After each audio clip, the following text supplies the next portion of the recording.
श्री राम, श्री भैरवधाम सरकार की जय।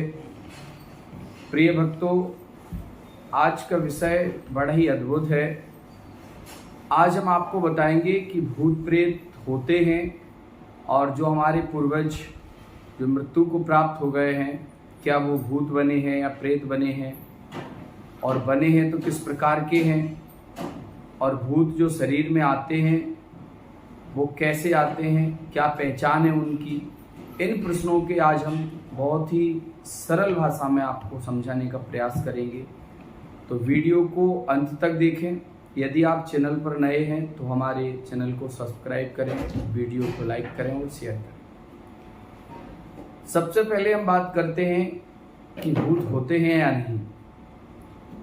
देखिए, जब आत्मा होती है और जब वो शरीर के साथ होती है तो वो कोई ना कोई एक्टिविटी करती है, मतलब चलते हैं, हम बोलते हैं, खाते हैं, पीते हैं, इत्यादि क्रियाकलाप हम करते हैं। तो इसका मतलब स्वाभाविक है कि आत्मा होती है और आत्मा शरीर के अंदर होती है, शरीर के अंदर होती है तो हम सब कुछ कर रहे हैं। और जब ये आत्मा शरीर से निकल जाती है तो कहीं ना कहीं इसका स्थान तो होता होगा, क्योंकि जब ये शरीर में है तब तक तो शरीर चलायमान है, और शरीर से निकल जाती है तो स्थूल हो जाता है। तो जब शरीर से बाहर निकलती है तो वो कहीं ना कहीं उसका स्थान जरूर होता होगा। तो इसका मतलब ये हुआ कि आत्मा एक अदृश्य प्राण वायु कहते हैं। प्राण मतलब एक वायु ही है, वायु का नाम है। अब ये जो प्राण वायु है ये कहीं तो जाती होगी। अगर नहीं जाती है तो फिर गरुड़ पुराण में लिखा है कि हमारे पितृ होते हैं, उनकी आत्मा जाती है, 1 साल तक हम पिंडदान करते हैं इत्यादि। तो इसका मतलब पुराणों से स्पष्ट होता है कि आत्मा कहीं ना कहीं तो होती है। अब बात करते हैं कि ये भूत कैसे बनते हैं व्यक्ति। तो हिंदू धर्म में गति और कर्म अनुसार मरने वाले लोगों का विभाजन किया गया है। जब व्यक्ति मृत्यु को प्राप्त करता है, सबसे पहले मरता है, तो वो व्यक्ति सबसे पहले भूत बनता है। सबसे पहले व्यक्ति भूत बनता है, भूत के बाद वो प्रेत बनता है, प्रेत के बाद वो पिशाच बनता है, पिशाच के बाद वो कूष्मांडा बनता है, कूष्मांडा के बाद ब्रह्म राक्षस बनता है, बैताल बनता है और क्षेत्रपाल बनता है, फिर देवगति को प्राप्त करता है, तब जाके ईश्वर में वो समाहित होता है। तो इतने सारे स्टेप हैं मोक्ष प्राप्ति के, तब जाके मोक्ष की प्राप्ति होती है। इतना आसान नहीं है। किसी को देवगति प्राप्त हो जाए ये तो बहुत ही सौभाग्य की बात है। उसके पुण्य इतने अच्छे हों, उसका प्रारब्ध इतना अच्छा हो, उसका वर्तमान समय जो है वो इतना अच्छा हो, उसका ये वाला जो उसने जीवन जिया है वो इतना अच्छा उसने कर्म किए हो कि वो देवगति को प्राप्त हो जाए, ये सब सौभाग्य की बात है। व्यक्ति जब सबसे पहले मरता है तो उसको भूत के श्रेणी में रखा जाता है। इनमें भी प्रमोशन होते हैं। भूत के बाद फिर वो प्रेत बनेगा, प्रेत के बाद पिशाच बनेगा, कूष्मांडा बनेगा, ब्रह्म राक्षस बनेगा, बैताल बनेगा, क्षेत्रपाल बनेगा। और ये सभी जो होते हैं वो यम के अधीन है, जिन्हें जम कहते, यम कहते, ये यम के अधीन रहते हैं। और यार यमा यानी आर्याम नामक देवता को पितरों का अधिपति कहा गया है। आर्यमा नामक जो देव हैं उनको पितरों का अधिपति कहा जाता है, जो चंद्रमंडल में रहते हैं। उक्त सभी के उपभाग भी होते हैं। आयुर्वेद के अनुसार 18 प्रकार के प्रेत होते हैं। भूत सबसे शुरुआती पद है, या कहें कि जब कोई आम व्यक्ति मरता है तो सर्वप्रथम वह भूत ही बनता है। कोई भी व्यक्ति जब सर्वप्रथम मरेगा, चाहे वो जवान हो या वृद्ध हो, तो सबसे पहले वो भूत बनेगा। प्रेत योनि में जाने वाले लोग अदृश्य और बलवान हो जाते हैं। सभी मरने वाले इसी योनि में नहीं जाते, और सभी मरने वाले अदृश्य तो होते हैं लेकिन बलवान नहीं होते हैं। यह आत्मा के कर्म और गति पर निर्भर करता है। बहुत से भूत या प्रेत योनि में ना जाकर पुनः गर्भ धारण कर मानव बन जाते हैं। ऐसा नहीं कि वो सीधा भूत प्रेत बन जाए। पितृपक्ष में हिंदू अपने पितरों का तर्पण करते हैं। इससे सिद्ध होता है कि पितरों का अस्तित्व आत्मा अथवा भूत प्रेत के रूप में होता है। गरुड़ पुराण में भूत प्रेतों के विषय में विस्तृत वर्णन मिलता है। यदि आप गरुड़ पुराण कभी सुना हो या पढ़ा हो तो उसमें काफी वर्णन है भूत प्रेतों का। श्रीमद् भागवत महापुराण में भी धुंधकारी के प्रेत बन जाने का वर्णन आया है। सबने सुना होगा। भागवत में धुंधकारी था, वो एक प्रेत बना था, फिर उसके मोक्ष के लिए श्रीमद् भागवत सुनाई गई। तो इसका मतलब है कि भूतों का अस्तित्व होता है। अब यदि स्त्री का जो स्त्री जाति यदि माने कि कोई स्त्री मरती है तो वो क्या बनेगी।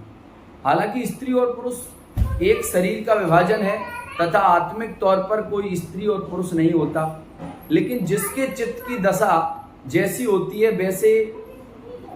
वैसी उसको योनि प्राप्त होती है।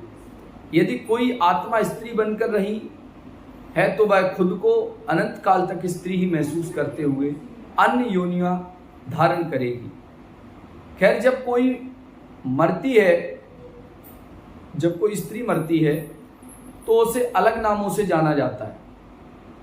माना गया है कि प्रसूता स्त्री या नव युवती मरती है तो चुड़ैल बन जाती है, और जब कोई कुंवारी कन्या मरती है तो उसे देवी कहते हैं। जो स्त्री बुरे कर्मों वाली है उसे डायन या डाकनी कहते हैं। इन सभी की उत्पत्ति अपने पापों, व्यभिचार, अकाल मृत्यु या श्राद्ध ना होने के कारण ही होती है। या तो इन्होंने पाप किए होंगे, व्यभिचार या अकाल मृत्यु हुई होगी, या इनके घर वालों ने की श्राद्ध तर्पण जो अंत्येष्टि वगैरह होते वो नहीं किए होंगे, इस वजह से इन्हें ये गति प्राप्त होती है।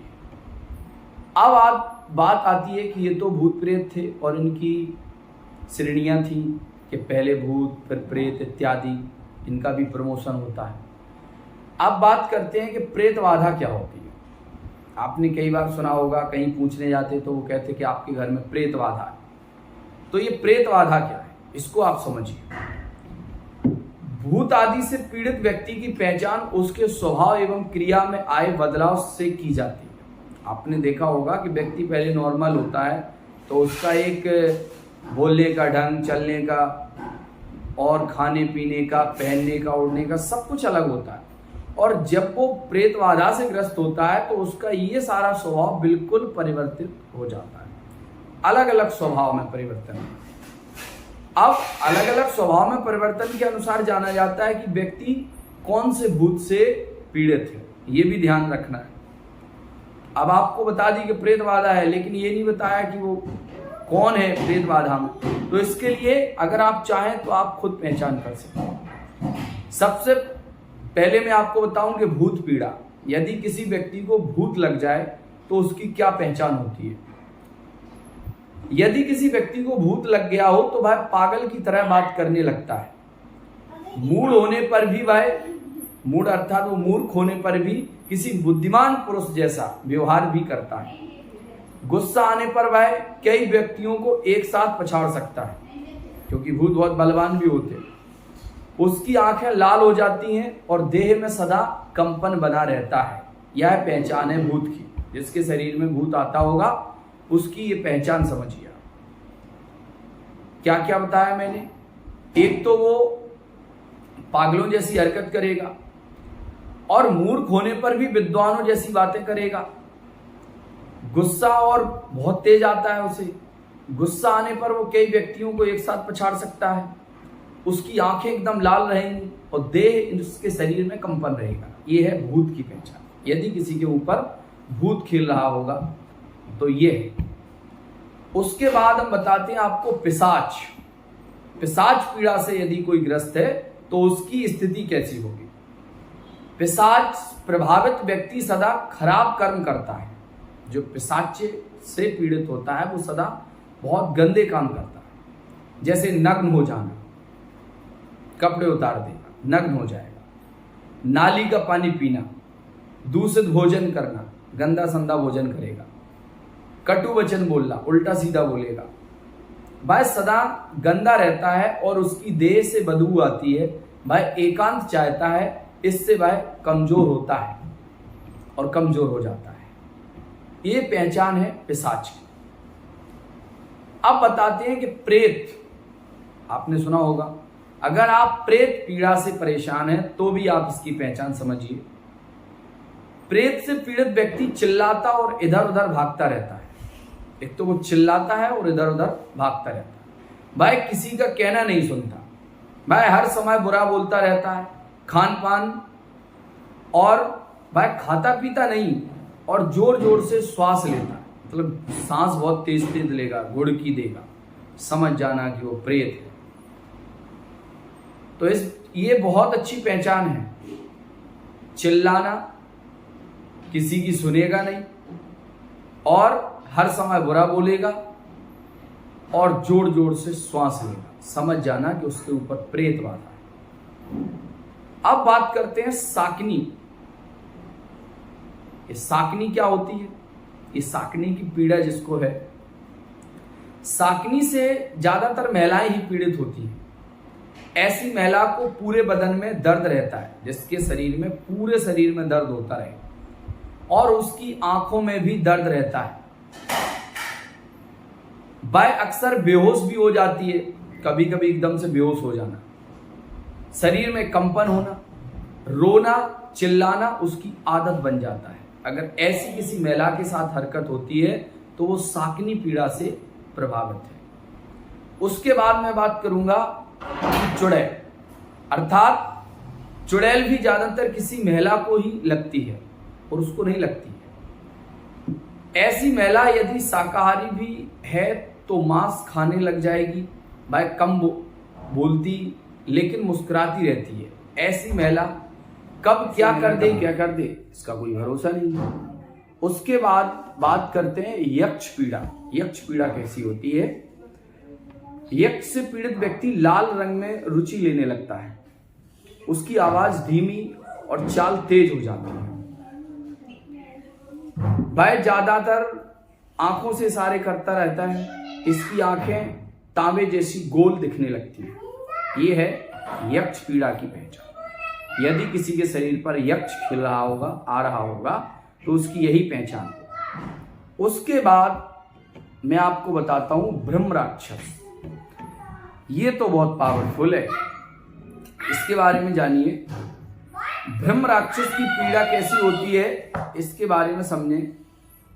जब किसी व्यक्ति को ब्रह्म राक्षस लग जाता है तो ऐसा व्यक्ति बहुत ही शक्तिशाली बन जाता है। तो ऐसा व्यक्ति बहुत ही शक्तिशाली होता है तो वो किसी से डरता भी नहीं है, वह हमेशा खामोश रहकर अनुशासन में जीवन यापन करता है। इसे ही जिन्न कहते हैं। तो जिन्न कहते हैं कई लोग। जिन्न से ग्रस्त व्यक्ति का जीवन सामान्य होता है। ये घर के किसी सदस्य को परेशान भी नहीं करते, बस अपनी ही मस्ती में मस्त रहते हैं। जिन्न को किसी के शरीर से निकालना अत्यंत ही कठिन है। ब्रह्म राक्षस या जिन्न को किसी के शरीर से निकालना बहुत कठिन है। तो ये रही थी भूतों की पहचान, जो आपको मैंने एक सरल तरीके से बताई। आशा करते हैं कि आपको हमारी द्वारा दी हुई जानकारी, ये संपूर्ण जानकारी